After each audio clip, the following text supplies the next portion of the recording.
Hello friends, কেমন আছো সবাই? আশা করি সবাই ভালো আছো, আমিও খুব ভালো আছি।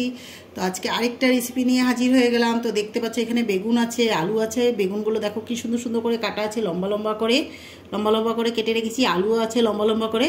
তো আমি আজকে বানাবো আলু বেগুনের তরকারি। তো বন্ধুরা, আমি এখানে কড়াই বসিয়ে দিয়েছি, গরমও হয়ে গেছে। তো আমি এখানে তেল দিয়ে দিচ্ছি। এই রান্নাটা সরষের তেলে হবে, খেতে খুব দুর্দান্ত লাগে। আমার তেল গরম হয়ে গেছে। তো ফোড়নের জন্য আগে শুকনো লঙ্কা দিয়ে দিলাম। শুকনো লঙ্কাটা ভাজা ভাজা হয়ে গেছে। তো এখন আমি ফোড়নে জিরে দিয়ে দিব, গোটা জিরে।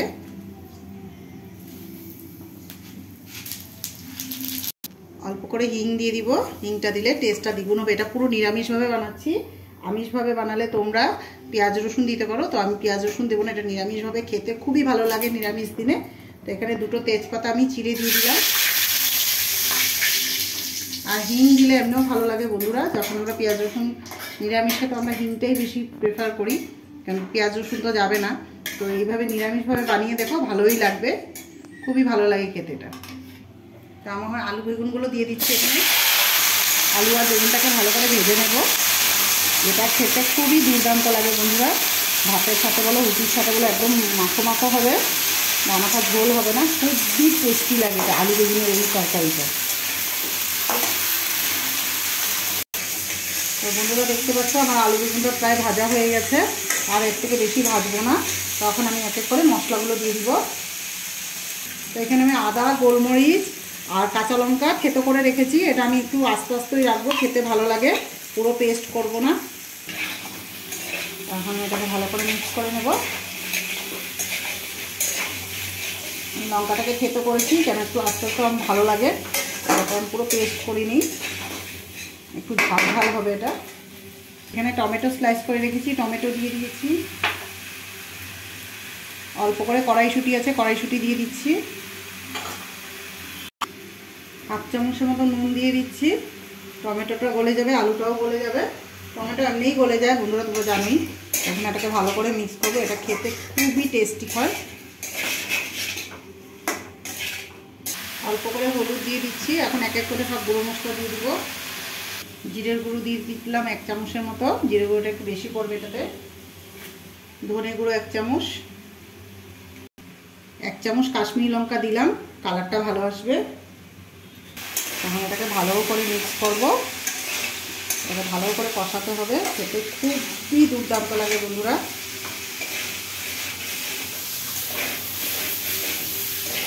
মশলাগুলো ভালো করে ভাজা ভাজা হয়ে গেছে। উপর থেকে অল্প করে জল দেব,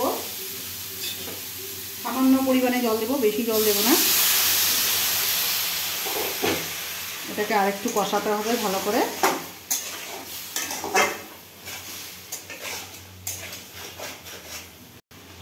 অল্প টেস্ট বাড়ানোর জন্য আরও দ্বিগুণ একটু সবজি মশলা দিয়ে দিলাম।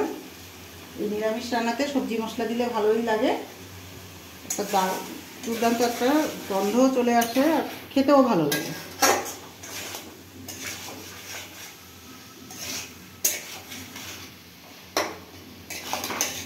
খুব সুন্দর গন্ধ বেরিয়েছে বন্ধুরা। সবজি মশলাটা দেওয়াতে গন্ধটা দুর্দান্ত বেরিয়ে গেছে। আরও তোমরা এভাবে ট্রাই করবে, নিরামিষ দিনে খুবই ভালো লাগে এরকম বানালে।